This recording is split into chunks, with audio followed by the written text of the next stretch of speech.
교재 22페이지 함께 보실 하나님 말씀은 사도행전 20장 28절입니다. 교재는 22페이지입니다.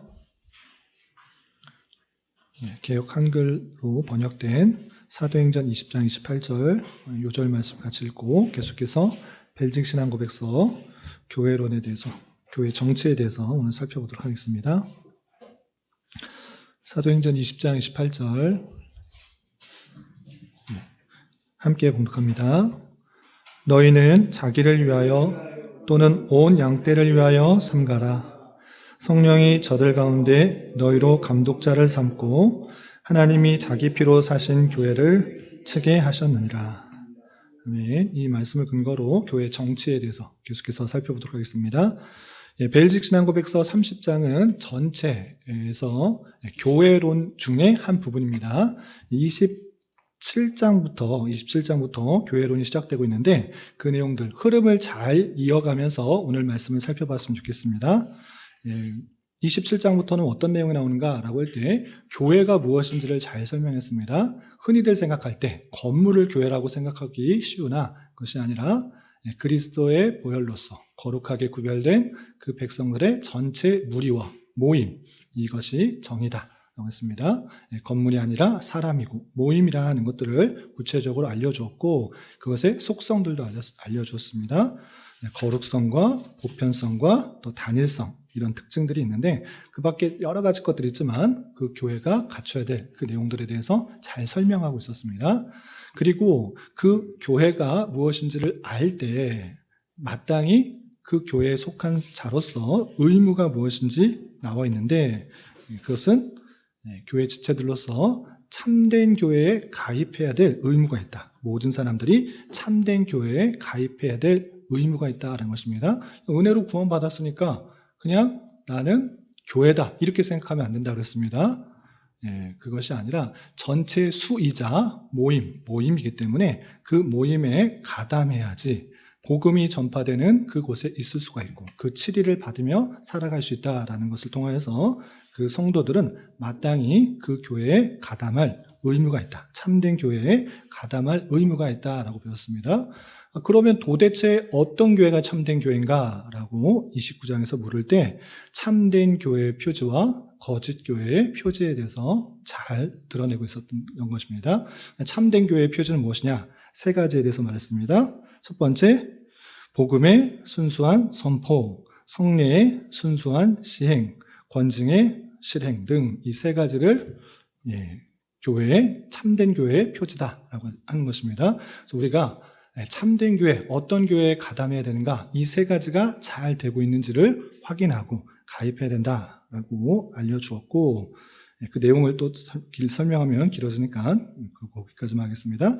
그리고 거기서뿐만 아니라 그럼 거짓된 교회의 표지들은 무엇인가? 참된 교회는 이 세 가지가 있는데 거짓 교회는 크게 두 가지로 나눌 수 있다고 했습니다. 첫 번째는 하나님의 말씀의 권위보다 자신과 그 자체의 질서, 전통과 교회의 그 권위를 더 둔다. 그래서 말씀의 권위와 교회의 권위, 질서의 권위, 전통의 권위, 이것이 어떤 게 높은가라고 할 때 우리는 하나님의 말씀의 권위를 가장 높이 두는 것입니다.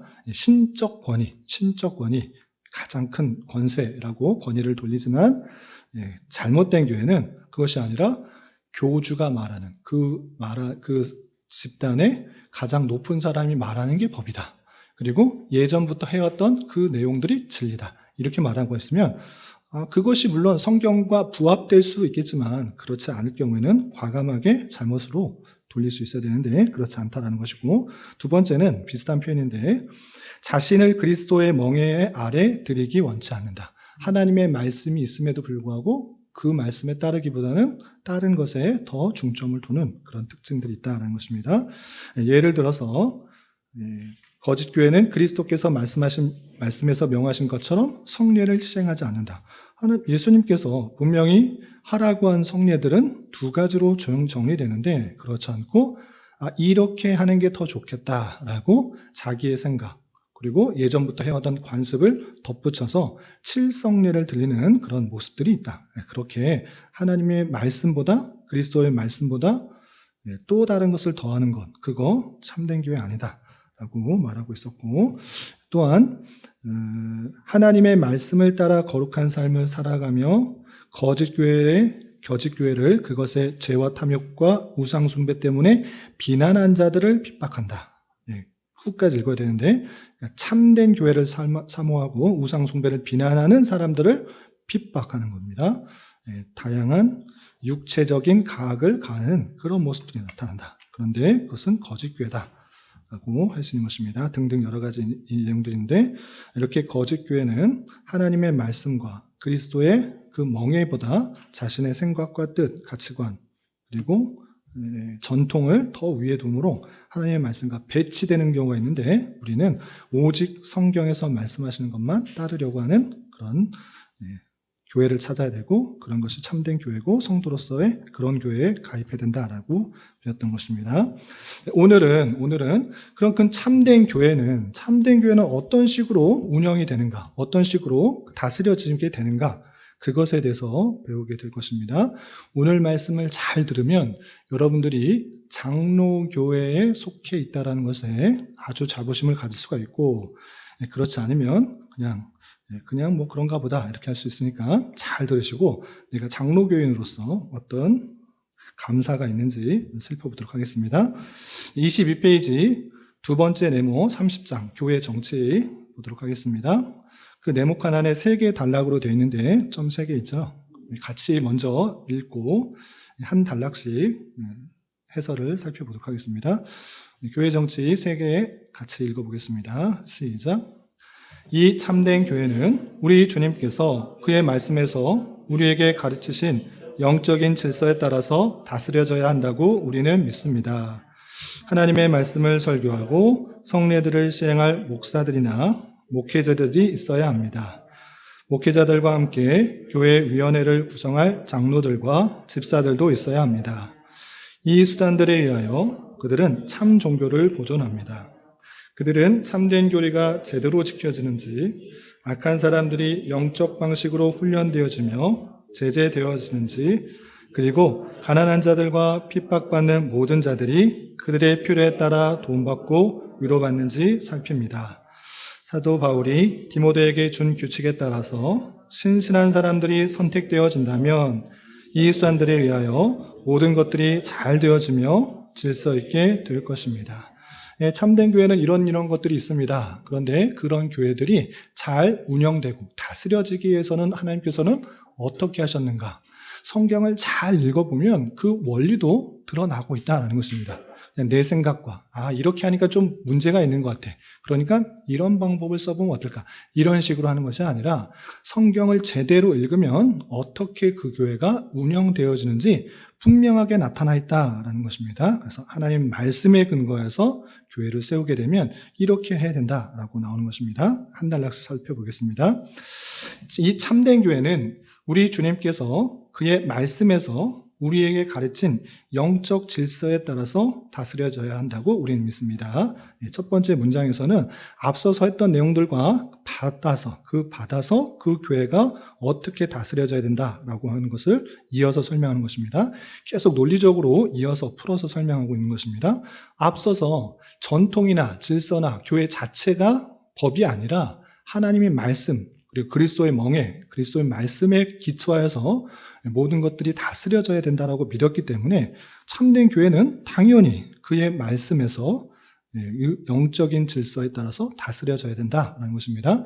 세상의 권세나 통치 또는 다른 사람들이 대다수의 의견에 의해서 그 교회가 다스려지는 것이 아니라 그 말씀에서 질서를 잡아 그것에 따라서 다스려져야 된다라는 것입니다. 당연히 그렇겠죠. 우리는 하나님의 말씀을 최고의 권위, 신적 권위로 두기 때문에 그렇습니다. 그렇다면 그 질서에 따라서 어떻게 참된 교회는 다스려지는가? 먼저는 교회 직분이 있고 교회 직분을 통하여서 교회가 다스려지게 되고 또 교회 정치를 통해서 직분과 정치를 통해서 교회가 보존대로 하셨다라는 내용인데 먼저는 직분에 대해서 설명하고 있는 것입니다. 두 번째 문장을 보시면 하나님의 말씀을 설교하고 성례들을 시행할 목사들이나 목회자들이 있어야 합니다 라고 할 때 교회가 잘 다스려지기 위해서는 가장 먼저 목사들과 목회자들이 있어야 된다라고 했습니다. 그래서 원문 자체에 ministers or pastors라고 써있기 때문에 그것을 번역하여서 목사들과 목회자들이 있는데, 이것은 서로 다른 사람이 아니라 목회자라는 말은 교회 사역을 전체를 담당하는 봉사자의 의미를 강조할 때 그 섬김과 그 기능적인 내용들을 강조할 때 미니스터, 목사라는 표현을 많이 쓰고요. 패스터라는 것은 목회자라고 번역이 됐는데, 영적으로 그 성도들을 돌보고 양육하는 지도자들을 칭할 때 이 목회자, 패스터라는 말을 씁니다. 그래서 이 사람이 있거나 이 사람이 있거나 이렇게 말하는 것이 아니라 어느 교회는 미니스터라고 표현하고 어느 교회는 목회적, 양육과 돌봄을 강조하기 때문에 패스터라고도 쓰기 때문에 목사나 목회자라, 이런 사람, 말씀과 성례를 시행할 사람이 필요하다, 이렇게 이해하시면 되겠습니다.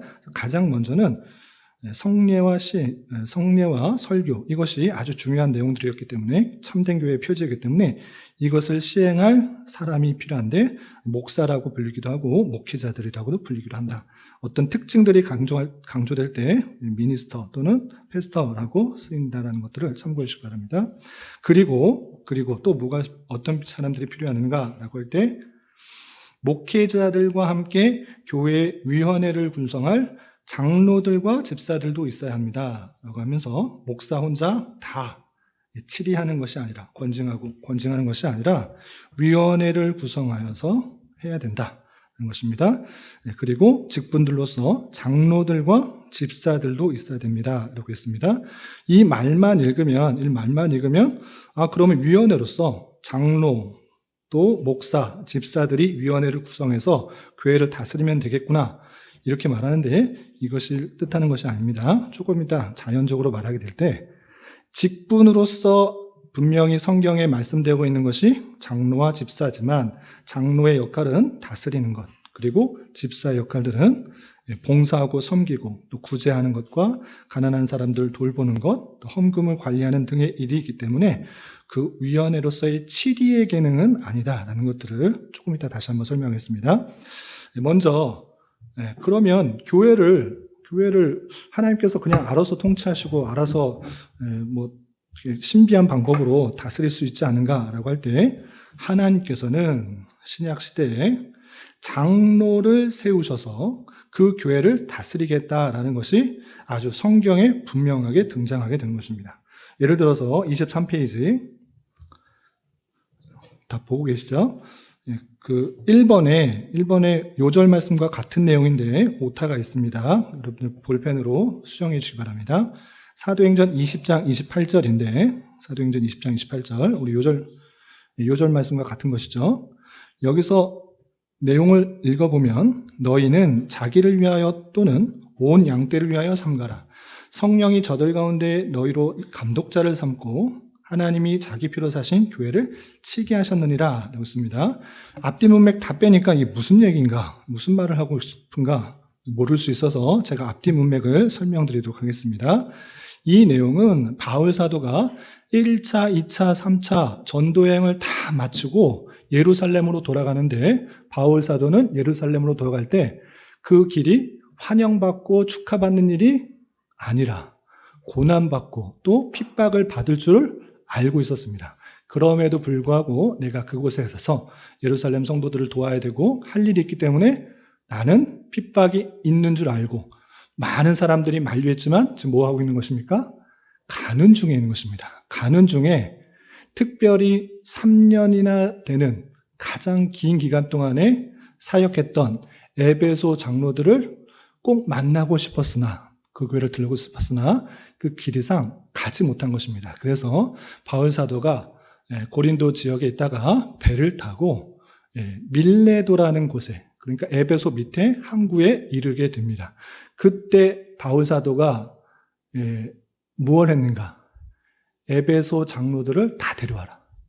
내가 마지막 고별 설교를 하겠다라고 불러 모아서 밀레도에서 하는 얘기 중에 일부인 것입니다. 그래서 장로들 다 모아놓고 이 얘기를 한 것입니다. 무엇이라고 말했는가? 바울 사도가 그 에베소 장로들에게, 너희는 자기를 위하여 또는 온 양떼를 위하여 삼가라. 자기뿐만 아니라 너에게 맡겨진 양떼를 위해서 삼가 조심해라. 행동 자신 조심하라. 그리고 성령이 저들 가운데 너희로 감독자를 삼고 하나님이 자기 피로 사신 교회를 치게 하셨느니라. 이런 표현을 하고 있는 것입니다. 누구에게? 에베소에서 온 장로들에게. 장로가 하는 일은 무엇이냐?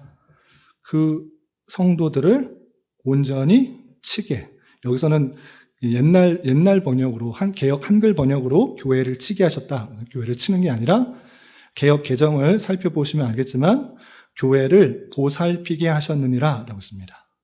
장로들은 교회를 잘 두루 돌아가면서 보살펴서 그들을 세우도록 하는 것입니다. 또한 너희로 감독자로 삼으셨다. 교회를 온전히 감독하고 다스리는 역할을 했다라는 것을 알 수 있습니다. 이런 말씀을 통하여서 장로를 교회에 세워서 이뿐만 아니라 곳곳에 그 지역마다 장로를 세우는 것이 아주 중요한 역할이었는데, 그러므로 말미암아 장로는 이 일들을 교회를 다스리도록 하나님께서 주셨구나, 이 원리를 발견하게 되는 것입니다. 그리고 추가적으로 나와 있는 에베소서 4장 11절 12절 같이 한번 읽어보겠습니다. 에베소서 4장 11절 12절 함께 봉독합니다. 시작. 그가 혹은 사도로 혹은 선지자로 혹은 복음 전하는 자로 혹은 목사와 교사로 주셨으니 이는 성도를 온전케 하며 봉사일을 하게 하며 그리스도의 몸을 세우려 하심이라. 이것은 여러 가지 직분을 통하여서 성도를 온전하게 하고 또 봉사일을 하게 하고 그리스도의 몸을 세운다라고 하고 있는데, 여기서 여러 가지 직분이 나타나는 것입니다. 그런데 여기서 조심해야 될 것, 주의해야 될 것 무엇이냐? 이렇게 사도, 선지자, 복음 전하는 자, 목사, 교사를 세워서 이 직분들을 세워서 오늘날에도 성도를 온전케 하고 또 봉사일을 하게 하는 것이 아니냐라고 물으실 수 있는데 그것은 아닙니다. 사도나 선지자, 특히 복음 전하는 자, 이들은 임시직 또는 비상직이라고 표현합니다. 다시 한번, 사도, 선지자, 복음 전하는 자는 임시직 또는 비상직이라고 표현합니다. 비상직원이라고 하는데 항상 있지 않은 직원, 그런 직분이다라는 뜻입니다. 반면에 목사, 교사, 그리고 다음에 또 설명하게 될 집사는 항존직이라고 합니다. 항존직이라고 많이 들어보셨죠? 항존직이라는 말을 오해하면 그 사람이 목사 또는 장로, 집사가 되면 죽을 때까지 집사, 장로 또는 목사 이런 것을 말하고자 하는 것이 아닙니다. 성경에서 말하고 있는 항존직 또는 임시직, 이걸 나누는 기준은 그 직분이 항상 존재해야 되느냐 그렇지 않느냐라는 그런 의미로 써서 있는 것입니다. 그래서 항존직은 개신교, 특별히 개혁교회에서 말할 때 장로와 집사 이 두 직분만 항존직이라고 표현하는 거고, 나머지 사도, 선지자, 복음 전하는 자, 이때 복음 전하는 자는 이 사도와 선지자가 아니면서도 복음을 전하는 자들이 성경에 종종 등장하기 때문에 따로 이렇게 표현하고 있는 것입니다. 예를 들어서 빌립인 집사라고 생각할 수 있는데 성경을 자세히 읽어보면 집사가 아니고 복음 전하는 자로서 독특한 일꾼, 7일꾼 중에 하나로 생각됩니다. 어쨌든 이렇게 비상직원이 있는가 하면 계속해서 그 교회 안에 있어야 될 직분이 있는데 항존직이라고 표현하고 이것을 장로와 집사라고 표현하는 것입니다. 아니, 그럼 여기는 장로라는 표현이 없고 목사, 교사라고 했는데 어떻게 그렇게 이해할 수 있습니까? 라고 할 때 이 목사도 여러분들도 잘 몇 번이나 교훈 받으셨겠지만 목사도 장로입니다. 가르치면서 다스리는 장로가 목사이고 다스리는 역할만 하는 것이 장로인 것입니다. 그래서 장로교회라는 것은 이 장로에 의해서 다스림이 있는 교회를 말하는 것입니다. 이렇게 이 장로들을 세워서 또 목사의 역할을 하는 일도 돌고, 그리고 교사라는 이 표현은 주일학교 교사 이런 의미가 아니라 학생들을 가르치는 그런 교사가 아니라 성경을 해석할 수 있는 교사를 말하는 것이고, 독토, 그러니까 신학 박사, 신학적으로 뛰어난 지식이 있는 그런 교사를 말하는 것입니다. 이렇게 특별하게 그런 역할들을 주어서 그 교회를 다스리도록 했다라는 것이고요. 그리고 다음에 나오는 디모데전서 3장 15절에서는 교회에서 가져야 될 가장 중요한 것이 무엇인지 바울 사도가 아들과 같이 여기는 목회자 디모데에게 이렇게 말했던 것입니다.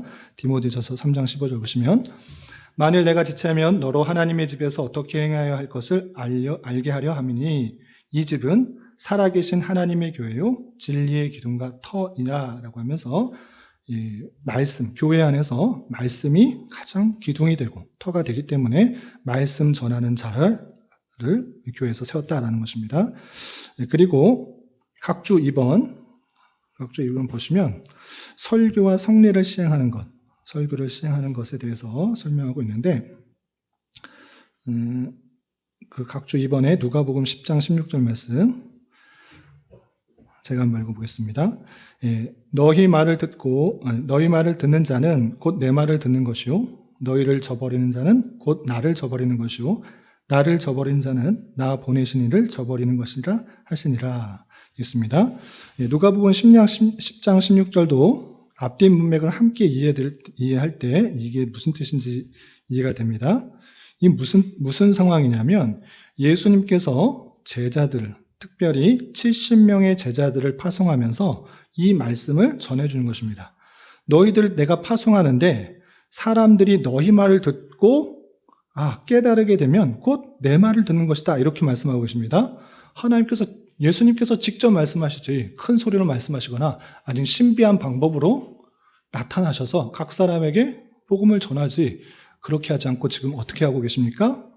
70명의 제자를 파송시켜서 그들에게 말씀을 전하게 하시는데 주님께서 무엇이라 말씀하고 계십니까? 너희 말을 듣는 자는 곧 내 말을 듣는 것이다 이렇게 말씀하고 있는 것입니다. 그러므로 하나님께서는 말씀 사역자를 각 곳에 보내셔서 하나님의 말씀이 전파되도록 하시는 역할을 하시는 방법을 쓰신다. 이 사실들을 잊지 말아야 할 것입니다. 그러므로 교회는 아주 중요하게 하나님의 말씀을 잘 대언하는 그런 사람이 필요하다는 것을 알 수 있습니다. 로마서 10장 14절 믿음이 어떻게 생기는지 설명하는 부분 중에서도 이렇게 하고 있습니다. 그런즉 너희가 믿지 아니하는 자를 어찌 부리리요 듣지 못한 이를 어찌 믿으리요 전파하는 자가 없이 어찌 들으리요 라고 하면서 믿음이 어떻게 생기는지 설명한 이후에 전파하는 자가 있기 때문에 듣게 되고 듣게 됨으로 믿음이 생기고 믿음으로 말미암아 의롭게 되고 구원받는다라는 사실들을 말하고 있는 것입니다. 핵심 내용은 전파하는 자, 주님께서 각 사람들에 가서 다 전파하는 것이 아니고 전파하는 자, 복음을 전하는 자, 하나님의 말씀을 전하는 자가 있다. 그래서 하나님께서 말씀 사역자를 두셔서 하나님의 말씀과 또 뜻이 전파되도록 하시는 아주 중요한 일들을 하셨다는 것들을 깨닫게 됩니다. 설명할 것은 많은데 고린도전서 4장 1절은 넘어가겠습니다. 디모데후서 4장 2절 하나 더 넘겨보시면 디모데후서 4장 2절 말씀 너는 말씀을 전파하라 때를 얻든지 못 얻든지 항상 힘쓰라. 이것은 여러 번 강조했는데 바울 사도가 모든 성도들에게 하는 말씀이 아니라 누구에게 하는 말씀이다라고 그랬죠? 디모데, 말씀 사역자, 아들과 같이 여기는 그 말씀 사역자에게 하는 이야기입니다. 너는 디모데야 말씀을 전파하라 때를 얻든지 못 얻든지 항상 힘쓰라. 이 말씀 사역자로서는 하나님의 말씀을 전하는 그런 역할들이 있고 교회는 마땅히 그것에 힘써야 되는 것입니다. 이것을 모든 사람에게 적용해야 되지 하는 것을 조심해야 되는 이유는 그 뒤에 있는 내용과 함께 생각해 볼 때 그렇습니다. 왜 그런가? 범사의 오래 참음과 가르침으로 경책하며 경계하며 권하라. 목사님들이 앞에 내용들만 가지고 또 저도 같은 실수를 하기 쉬운데 모든 성도님들은 때를 얻든지 못 얻든지 말씀을 전파해야 됩니다. 복음 전도에 힘써야 됩니다. 성경에 나와 있지 않습니까? 라고 하는데 바로 뒤에 이어지는 문장에 가르침으로 경책하며 경계하며 권하라. 모든 성도들이 아무나에게 경책하고 경계하고 권할 수 있습니까? 이것은 말씀 사역자가 할 수 있는 그런 표현인 것입니다. 말씀 사역자에게 해당되는 말씀으로 받아들여 디모데가 그런 말씀 사역자로서 때를 어떤지 뭐든지 항상 힘쓰는 그 내용들을 해야 될 것입니다. 그렇다고 오해해서 성도들은 말씀 전하지 말아야 된다, 이건 말하는 것이 아닙니다. 교회 전체에 주온 사명이나 이 말씀을 다르게 해석해서는 건 조심해야 된다라는 것을 강조하고 있는 것입니다. 그리고 말씀만 전하면 되는가? 말씀만 전하면 그 교회의 사명 다 하는가? 그렇지 않고 마태복음 28장 19절에 분명히 주님께서 세례를 주어야 된다라고 표현하고 있습니다. 마태복음 28장 19절. 그러므로 너희는 가서 모든 족속으로 제자를 삼아 아버지와 아들과 성령의 이름으로 세례를 주고 라고 하면서 그 제자들에게 세례를 주라, 이렇게 표현하고 있는 것입니다. 아무나, 그냥 집사나 성도나 믿느니? 너 믿으면 내가 세례 주겠다, 이렇게 할 수 없는 것입니다. 합법적으로 정해진 사람에 의해서 세례를 받도록, 또 성례를 시행할 수 있도록 한 것입니다. 성례도 주님께서 내가 다시 올 때까지 이거를 기념하도록 하셨기 때문에 그 말씀에 순종하여서 교회는 주님께서 명하신 그 성찬도 함께 시행하는 것입니다. 여기는 생략되어서 참고해 주시고라고. 넘겨서 24페이지. 그러면 장로를 세우도록 하였는데, 장로를 세워야 되는데, 그러면 장로 혼자서 그것을 다 치리해도 되는가? 말씀도 전하고, 또 치리도 하고, 또 보살피고 감독하도록 하면 되는가? 라고 할 때, 성경의 내용을 잘 보면, 혼자가 아니라 회로 모여서 하도록 한 것을 보게 됩니다. 그래서 예를 들어서 24페이지 각주 3번의 첫 번째 근거 구절, 빌립보서 1장 1절 보시면, 그리스도 예수의 종 바울과 디모데는 그리스도 예수 안에서 빌립보에 사는 모든 성도와 또는 감독들과 집사들에게 편지하노니 라고 되어 있습니다.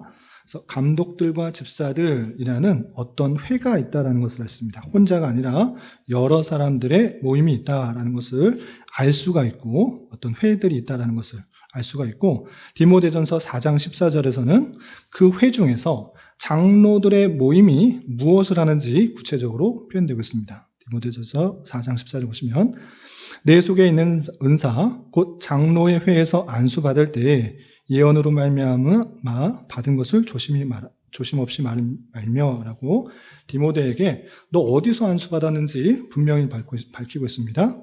그냥 바울 사도가 너 마음에 든다, 너 충실하구나, 하나님 말씀에 잘 서 있구나, 순종적이구나, 충성적이구나, 그래서 바울 마음에 드니까 내가 너에게 목사로 안수한다, 이렇게 하지 않았습니다. 그 장로의 회에서 이 사람이 목사로서 충분한 은사가 있다는 것을 확인하고 장로의 회, 그 장로의 모임에서 안수를 한 것입니다. 그렇기 때문에 이 목사로서의 장로로서의 안수는 한 사람 개인이 해서 하는 것이 아니라 장로의 회를 통해서 장로들의 그 모임들, 복수에 의해서 안수를 받는구나. 목사가 세워질 때는 이렇게 장로의 모임에서 주는 것이구나 라는 것들을 확인하게 되는 것입니다. 또한 장로들을 세워야 된다라는 그 표현들은 신약 성경에 아주 많이 등장하고 있는데, 특별히 각주 4번 사도행전 14장 23절에 이렇게 되어 있습니다. 각 교회에서 장로들을 택하여 금식하며 저희를 그 믿은 바 주께 부탁하고 라고 하면서 바울 사도가 교회를 다니면서 해왔던 것은 무엇이냐? 물론 복음 전파를 했습니다. 오직 믿음으로 말미암아 구원받는 이 복음의 내용들을 잘 설명했습니다. 그러나 그 믿는 성도들이 그 교회로서 온전히 유지하기 위해서 부지런히 애썼던 것은 장로들을 세우는 것입니다. 장로를 세워서 그 교회가 금식도 하고 또 올바르게 살아갈 수 있도록 그렇게 했다라는 것을 알 수 있습니다. 또 디도서 1장 5절에서도 내가 너를 그레데에 떨어뜨려 두는 이유는 부족한 일을 바로잡고 나의 명한대로 각 성의 장로들을 세우게 하려 함이라 라고 하면서 하나님께서는 그 교회에 장로들을 세워서 올바른 치리가 있게 하셨다라는 사실을 잊지 말아야 될 것입니다. 그리고 그럼 장로들만 세우면 되는가? 그렇지 않고 성경에는 장로와 집사를 세우도록 했다는 것입니다. 디모데전서 3장 8절부터 여기는 10절까지 나왔는데 여러분들 갖고 있는 성경을 펴서 우리 13절까지 그냥 다 보도록 하겠습니다. 여러분 갖고 계시는 성경으로 확인해 보시기 바랍니다. 디모데전서, 신약성경 디모데전서.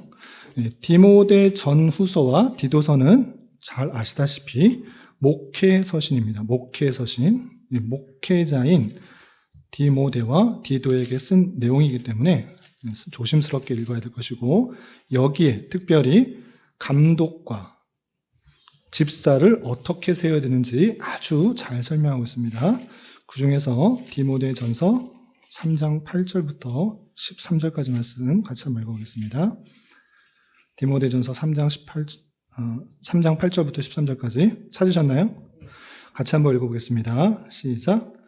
이와 같이 집사들도 정중하고 일구이언을 하지 않고 술에 임박이지 아니하고 더러운 일을 탐하지 아니하고 깨끗한 양심에 믿음의 비밀을 가진 자라야 할지니, 이에 이 사람들을 먼저 시험해보고 그 후에 책망할 것이 없으면 집사의 직분을 맡게 할 것이요, 여자도 이와 같이 정숙하고 모함하지 아니하며 절제하며 모든 일에 충성된 자라야 할지니라.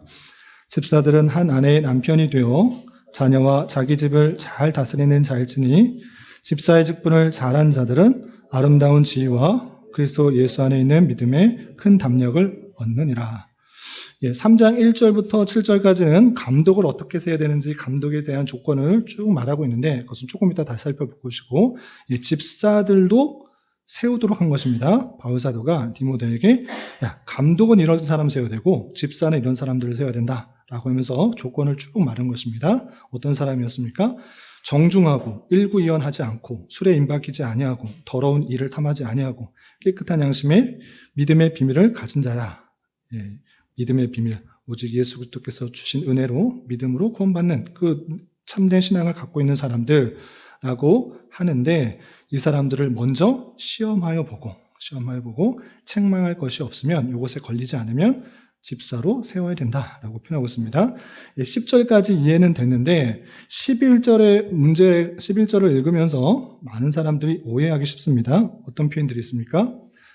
여자들도 이와 같이 정숙하고 모함하지 아니하며 절제하며 모든 일에 충성된 자라 할지니라 라고 하면서 성경에 여집사도 나타나고, 또 이 표현에 의해서 여자들도 정숙하고 모함하지 않고 절제하며 충성된 자는 집사 직분에 들 수 있지 않느냐, 이렇게 주장하는 몇몇 분도 있는데, 성경을 읽을 때 항상 조심하라고 그랬습니다.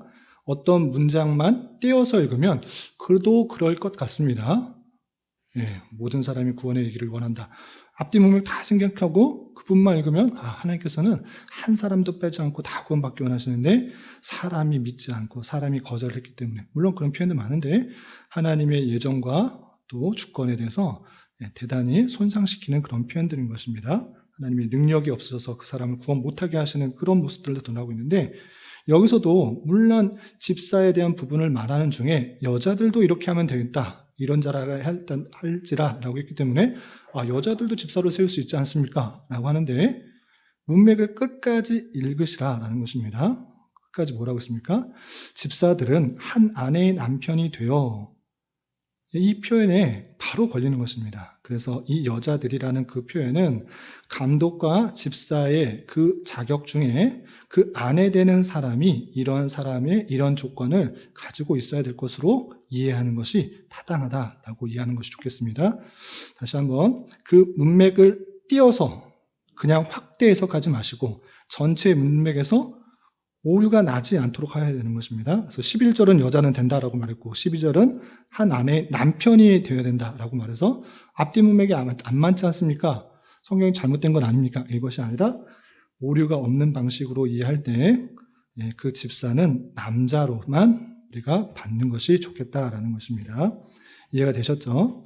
그래서 이 여자들이 정숙하고 모함하지 아니하며 절제하며 충성된 자라는 것은 감독과 집사로서의 여자, 그 아내가 어떠한 모습을 가리키고 있는지, 어떠한 모습들이 있어야 되는지를 이해하는 구절로 우리가 받는 것입니다.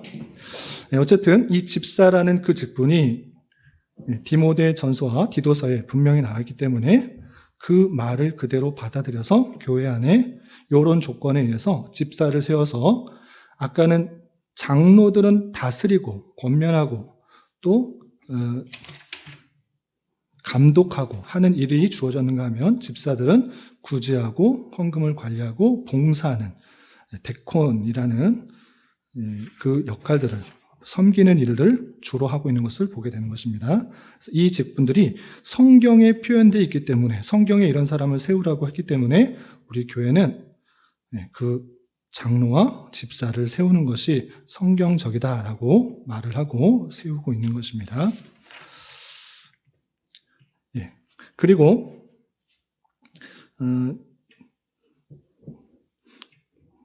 다 설명하고 또 덧붙여 설명하겠습니다. 다음 단락 보시면 이 수단들에 의하여 그들은 참 종교를 보존합니다. 그러니까 직분과 그리고 정치 제도, 그러니까 회를 통하여서 다스리는 그 내용을 통하여서 참 종교를 보존한다라는 것입니다. 그들은 참된 교리가 제대로 지켜지는지, 악한 사람들이 영적 방식으로 훈련되어지며 죄제되어지는지, 그리고 가난한 자들과 핍박받는 모든 자들이 그들의 필요에 따라 도움을 받고 위로받는지 살핍니다. 라고 하면서 이 수단들, 그러니까 직분자들과 또 그 정치들에 의해서 제일 먼저 해야 되는 건 무엇인가? 참된 교리가 지켜지는지, 이 교리가 가르쳐주지 않으면 이게 맞는 것인지 이게 틀린 것인지 전혀 분간을 할 수 없습니다. 정통, 역사적 교리, 역사적 정통으로 인정된 그런 교리들을 잘 배워서 그것대로 지켜지는지 안 하는지를 잘 살피는 것이 이 회요, 또 목사가 더욱더 신경 써야 될 내용들이다라는 것이고, 악한 사람들, 잘못된 사람들이 영적 방식으로 린치를 가하고 또는 재산을 뺏고 또 핍박하고 굶기고 이렇게 해서 훈련시키는 것이 아니라 영적 방식으로 훈련시켜서 제재되어지도록, 권징의 방법 지난주에 잠깐 설명해드렸는데 다음에도 또 나오는데, 물리적인 방법으로 가는 것이 아니라 영적인 방법, 훈계와 또 책망, 그리고 수찬정지, 출교, 이런 방식, 영적 방식을 통해서 자기의 죄를 깨닫고 돌아올 수 있도록 하는 것입니다. 그리고 집사들도 더욱더 힘써서 가난한 자들, 핍박받는 모든 자들이 그들의 필요에 따라 도움받고 위로받는지 살피는 것입니다. 이렇게 교회로서는 그 교회 공동체 안에 핍박받는 자들이 없는지, 또 경제적으로 어려운 사람들이 없는지를 살펴 우리가 갖고 있는 헌금, 그 헌금을 그런 쪽에 잘 사용할 수 있도록 노력해야 되는 것입니다. 이런 내용들이 오늘날에 있어서는 국가가 많이 하고 있지만 우리가 그럼에도 불구하고 교회로서 구제해야 될 내용들, 그것이 마땅한 사명이라는 것들을 기억하며 일들에 더욱더 힘을 써야 될 것입니다. 각주의 내용들 좀 참고해 보겠습니다. 사도행전 6장 1절부터 4절까지 초대교회 당시에 제자들에 의해서 많은 사람들이 부흥되었고 또 성도들이 많아졌을 때 내가 해야 되는 일들이 무엇인지를 구분하는 내용들이 나오는데 제가 읽어보겠습니다. 사도행전 6장 1절부터 4절까지. 그때 제자가 더 많아졌는데 헬라파 유대인들이 자기의 과부들이 그 매일 구제에 빠짐으로 히브리파 사람을 원망한데 12사도가 모든 제자를 불러 이르되 우리가 하나님의 말씀을 제쳐놓고 공개를 일삼는 것이 마땅하지 아니하니 형제들아 너희 가운데서 성령과 지혜가 충만하여 칭찬 듣는 사람 7을 택하라. 우리가 이 일을 저에게 맡기고 우리는 기도하는 것과 말씀하는 것에 전무하리라. 제자들이 너무 이제 사람들 돕는 것에 힘쓰니까 내가 기도하고 말씀하는 것이 임무인데 그 일들을 감당하지 못하니 7 일꾼을 세워서 그것들을 감당하고 우리는 기도하는 것, 말씀 전하는 것에 더욱 힘쓰겠다라고 해서 이 장로로서의 역할들을 또 감당하고 있는 그 모습들을 보게 됩니다. 그리고 디도서 1장 8절부터 9절까지는 아까 말씀드린 것처럼 디도도 목회자인데 바울사도가 목회자인 디도에게 감독을 어떤 사람을 세워야 되는지 또 잘 설명하고 있습니다. 디도서 1장 5절부터 9절까지 그 조건에 대해서 설명하는데 그 중에서 8절, 9절 말씀만 보겠습니다. 감독의 조건들. 오직 나그네를 대접하며 선을 좋아하며 근신하며 의로우며 거룩하며 절제하며 미쁜 말씀의 가르침을 그대로 지켜야 하리니 이는 능히 바른 교훈으로 권면하고 거슬려 말하는 자들을 책망하게 하려 하니라 라고 하면서 감독은 이런 사람들이 되어야 되는데 왜 그런 사람을 세워야 됩니까? 이런 조건을 왜 따져야 됩니까? 감독은 마땅히 바른 교훈으로 권면을 하고 거슬려 말하는 사람을 책망해야 하기 때문에 이런 조건들이 있어야 된다라고 하고 있는 것입니다. 돌려 말하면 감독은 무엇하는 사람들이냐? 바른 교훈으로 권면하고 또 말하는 자들을 책망하는 사람들이다. 이렇게 생각하시면 되겠습니다. 여기서 이제 정리하겠습니다.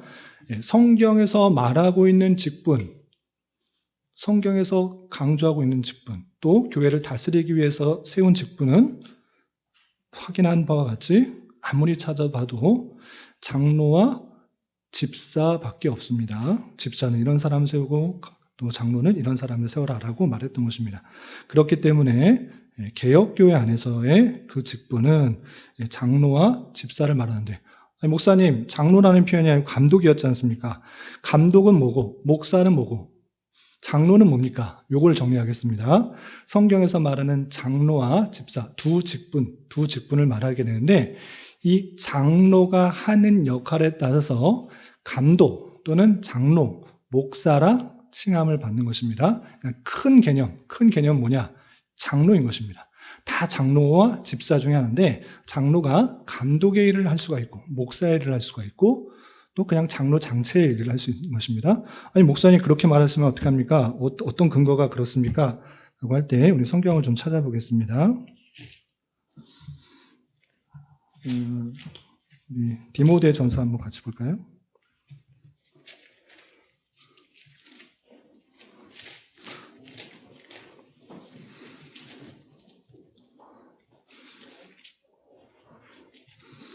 디모데 전서는 이 감독을 어떤 사람을 세워야 되는지 잘 설명하고 또 집사를 어떻게 설명하는지 잘 설명하는데 거의 같은 조건을 디도에게도 말하는 데 있어서 디도서와 비교를 해보시기 바랍니다. 디도서를 보시면 3장 1절부터 7절까지 감독은 이런 사람이 되어야 된다라고 말하면서 설명을 하고 있는데 3장 2절부터 7절까지 보시면 그러므로 감독은 책망할 것이 없으며 한 아내의 남편이 되며 절제하며 신중하며 단정하며 나그네를 대접하며 가르치기를 잘하며 술을 즐기지 아니하며 감독은 이런 사람이 되어야 된다라고 쭉 설명하고 있습니다. 같은 표현으로서 디도서를 보겠습니다. 디도서 1장을 보시면 1장 5절에 내가 너를 그레데에 남겨둔 이유는 남은 일을 정리하고 내가 명한 대로 각성의 장로들을 세우게 하려 함이니 라고 하면서 책망할 것이 없고 하나님의 남편이며 방탕하는 비단을 받거나 불순종하는 일이 없는 믿는 자녀를 둘 자라 할지니라. 감독은 하나님의 청직으로서 책망할 것이 없고 고집대로 하지 않으며 급히 분내지 아니하며 술을 즐기지 아니하며 구타하지 아니하며 더러운 이득을 참하지 아니하며 오직 나그네를 대접하며 선행을 좋아하며 등등등등 쭉 했는데 이 내용과 디모데전서의 내용이 상충되는 것이 아니라 같습니다. 거의 같은 내용을 좀 다르게 표현하고 있는 것입니다. 그러므로 디모데나 디도에게 감독에 되는 조건을 말하고 있는데 디도서에서 3장 5절에 무엇이라고 표현하고 있는가 봤을 때 내가 너를 그레데에 남겨둔 이유는 남은 일 정리하고 내가 명령한 대로 각성의 장로들을 세우게 하려 함이니 하면서 장로를 세우기 위한데 감독의 조건을 쭉 말하고 있습니다. 지금 감독과 장로가 다른 것입니까? 같은 것입니까? 같은 것을 말하는 것입니다. 장로라는 범위가 큰 것이고 그 가운데 감독하는 것, 성도들을 잘 표현이 그렇지만 감독하여서 다른 생활을 하게 되면 그렇게 살면 안 됩니다. 올바른 길로 가십시오라고 그렇게 권면하고 또 책망할 수 있는 그런 사람들을 두도록 하는 그 일들을 강조하기 위해서 감독이라고 하는 것입니다.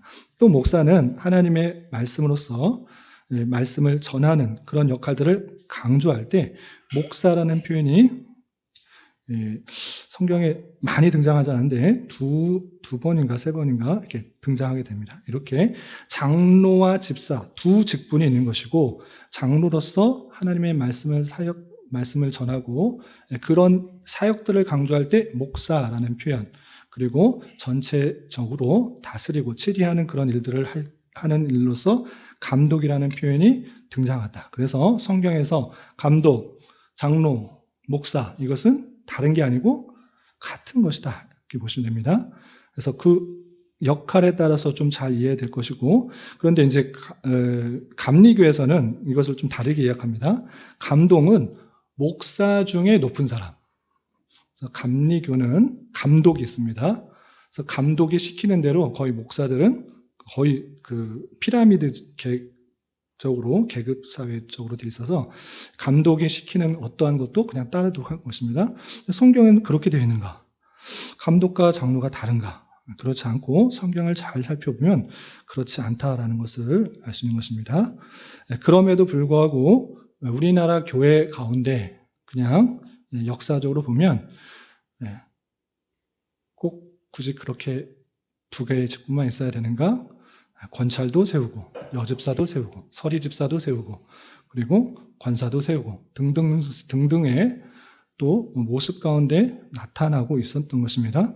그런 역사적 현실 속에서 그런 사람들, 그런 직분들을 다 부정하기보다는 또 우리 교단의 헌법 가운데 그런 권사나 그런 서리 집사의 내용들도 포함되어 있기 때문에 인정은 하지만 더 성경적인 것이 무엇인가를 우리 알고 있는 것과 모르고 있는 것은 차이가 있다 생각되는 것입니다.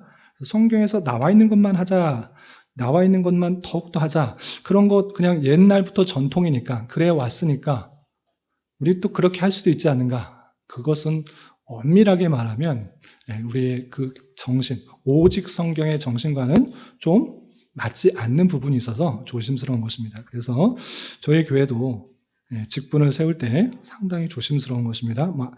권사, 집사, 권사, 여집사, 권찰 이런 종류를 떠나서도 장로를 세우는 것, 또 안수 집사를 세우는 것, 그것도 상당히 조심스러운 면이 있는 것입니다. 물론 다 많은 사람들이 동의해서 다음 주에 연관돼서 나오기 때문에 그건 다음 주에 설명하도록 하고, 어쨌든 성경에서 말하고 있는 그 참된 교회를 운영하고 다스리고 하기 위해서 그 직분을 두셨고 또 회를 통하여서 통치하게 됐다는 사실들을 우리는 확인하면 되겠고, 다음 주에 이어서는 다음 주는 보시면 교회 직분자들이 어떻게 선출되어야 되는지 그런 내용들이 또 설명됐으니까 그건 다음 주에 더 설명하도록 하겠습니다. 25페이지 마지막 단락 해설 읽고 마무리하겠습니다. 사도 바울이 디모데에게 준 규칙에 따라서 아까 살펴본 것 같이 디모데전서 3장 1절부터 7절까지 그런 감독의 경우에 대해서 설명하고 있고, 또 집사에 대해서 3장 8절부터 13절까지인가요? 13절까지 분명히 설명되어 있습니다. 이 규칙에 따라서 하나님께서 이 규칙에 따라서 세우라고 알려주신 것입니다. 사도 바울의 생각이 아니라 하나님께서 사도 바울을 감동시키셔서 어떤 사람이 세워야 되는지 깨닫게 하셔서 그렇게 알려주고 기록되게 하신 것입니다. 그러니까 사도 바울의 견해가 아니라 하나님께서 우리의 교회에게 주신 기준으로 받는 것입니다.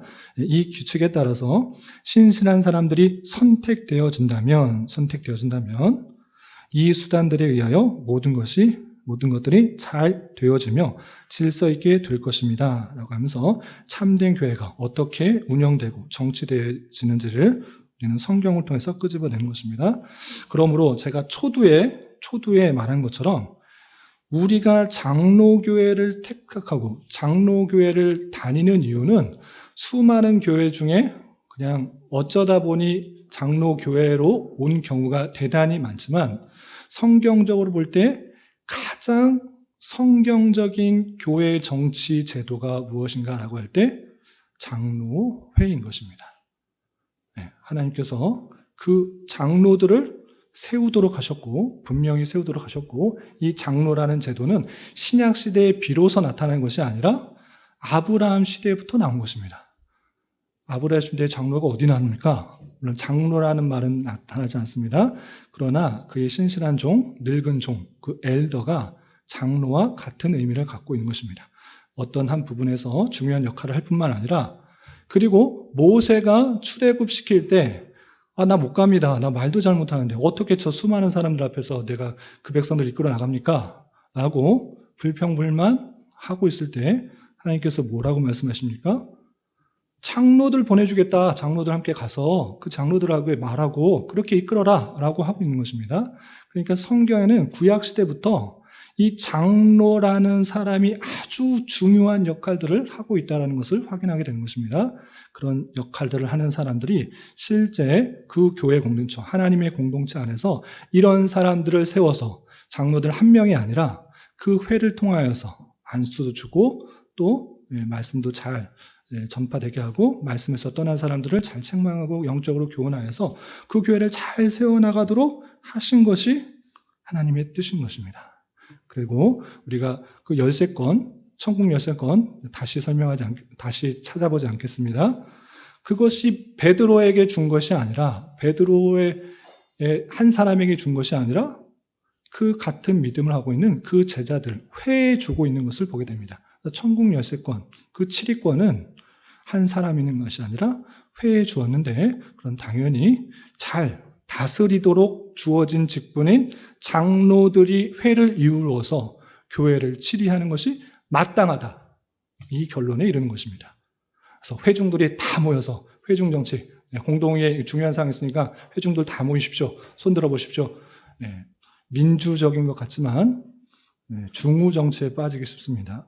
하나님의 말씀을 제대로 이해하지 못하는 그냥 다양하게 편리를 추구하고 편의를 추구하고 하는 사람들에서 잘못된 길로 가기 대단히 쉬운 것이고 또 감독정치, 천주교나 감리교회는 한 사람의 책에 의해서 명령에 의해서 결단에 의해서 완전히 다 좌우되는 그런 모습이기 때문에 대단히 통치하기는 편합니다.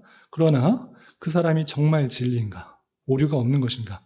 그렇지 않고 문제가 있을 수 있기 때문에 한 사람이 아니라 너희들, 집사들, 장로들 그 통치를 통해서 교회를 다스리게 하였구나. 이 사실을 깨닫고 우리는 목숨까지는 못 걷더라도 철저하게 노력하여서 장로 교회를 섬기고 그것이 올바르다는 자부심을 가지고 성도의 상화를 해야 되는 것입니다. 그래서 장로 교인이라는 것이 어쩌다 보니까 저와 여러분들이 대부분 장로가 참 성경적이구나 그래서 장로에 오신 분도 있겠지만 대부분은 어쩌다 보니까 그냥 전도되어서 와 보니 장로교고 장로해야 됐다라는 분이 대다수이겠지만 그것이 얼마나 은혜로운 것인지 또 성경적인 것인지를 잘 깨달아 이 직분과 정치 제도를 잘 지켜서 하나님께서 원하시는 참된 교회의 모습들을 잘 유지해 나가면 될 것입니다. 여기까지 하면 될까요? 혹시 질문 있으시면? 목사님, 사도 바울은 네. 목사나 감독이나 그것을 볼 수 있나요? 사도는 독특한 직분이긴데 사도로서의 임시 직분이지만 목사로서의 역할들, 그러니까 큰 장로의 역할들을 한 사람으로 인식하면 될 것 같습니다. 근데 한 아내의 남편이 되면 그게 딱 않잖아요. 네. 이 구절이 네. 결혼을 해야 된다는 의미예요? 아니면 아내가 여러 명 있으면 안 된다는 의미예요? 두 가지 의미를 같이 결혼도 하고 아내가 한 사람. 네. 그럼 사도 바울은 해당이 안 됩니다. 독특한 직분으로 이해를 해야 될 것 같습니다. 자기가 얘기한 건데 그래서 자기는 독신의 은사를 받아서 그렇게 독신의 은사를 받은 사람은 장로나 목사가 될 수 없는 건가요? 그 우리 교단 안에서도 결혼을 안 했지만 특수한 사역일 때 목사 안수를 주는데 예를 들어 그러니까 군선교를 해야 할 때 그다음에 선교사를 가야 되는데 결혼을 못해서 그냥 임시적으로 가는 경우에 대단히 예외적으로 두고 있긴 하지만 그것이 이제 정당화되는 것은 좀 조심스러워. 이런 예외가 있으면 그게 이제 그렇죠. 그게 그렇죠. 더 퍼지기도 그러죠. 예외가 그냥 한두 끝도 없이 생길 수 있는 거잖아요. 그렇게 돼 있어서 성경을 또 우리가 성경대로 다 해야 되는데 마지 못하는 우리 교회뿐만 아니라 교단이나 어떤 부분에 있어서나 노력은 하지만 그렇게 드러나지 못한 것들이 있어서 좀 아쉽기도 한 것 같습니다. 그런데 이제 우리가 알고 있는 것과 모르고 행하는 것은 좀 다르다고 생각하고 성경에서 말하고 있는 또 정치 제도와 직분에 대해서는 바로 이해하고 또 역사 속에서 또 이런 식으로 그냥 인정을 했으니까 좀 받아들이는 입장에서 좀 이렇게 생각을 하고 또 하면 어떨까 이렇게 생각합니다. 네, 그러면 여기까지 하고 기도하고 마치겠습니다. 하나님 아버지 감사합니다. 오늘 또 벨직 신앙 고백서의 내용을 통하여서 참된 교회가 어떻게 또 다스려지게 되는지 그 직분과 정체에 대해서 살펴보았습니다. 하나님께서 말씀을 통해서 우리가 또 교회를 어떻게 섬겨야 되는지 어떤 식으로 진행되어야 되는지 다양하게 알려주셨을 텐데 바르게 이해하고 또 현실에서 또 잘 적용할 수 있도록 노력하게 하시고 또 직분이 계급이 아니라 섬기는 일이고 또 하나님께서 다양한 은사와 분량에 따라 섬기도록 한 것이기 때문에 항상 서로를 섬기고 또 낮추고 겸손히 또 상대방을 또 존중하고 또 나아갈 수 있는 그런 모습으로 주님의 교회가 더욱더 잘 세워나갈 수 있도록 인도하여 주시옵소서. 11월은 결산과 계획이라는 주제로 한 달을 보내고 있습니다. 한 해를 잘 되돌아보며 부족한 것들을 잘 보완하게 하시고 교회에 필요한 여러 가지 것들을 잘 계획하여서 내년에는 더욱더 주님의 교회가 든든히 세워질 수 있도록 인도하여 주시옵소서. 또 성도 각자의 여러 가지 형편 속에서 하나님께서 또 인도해 주시고 또 살펴주셔서 또 여러 가지 기도하는 것들 가운데 가장 선한 것들로 역사해 주신 하나님을 깊이 경험할 수 있도록 인도하여 주시옵소서. 또한 교회 내에 육체 연약함과 또 질병으로 병원에 치료를 받는 여러 성도들과 그 가족들이 싸우니 주님께서 함께해 주셔서 회복 연체를 은혜를 허락하여 주셔서 또 건강한 모습으로 주님 잘 섬기는 은혜가 있게 하여 주시옵소서. 돌아가는 발걸음도 안전하게 지켜주시기 원하오며 예수님의 이름으로 감사히 기도드리옵나이다. 아멘.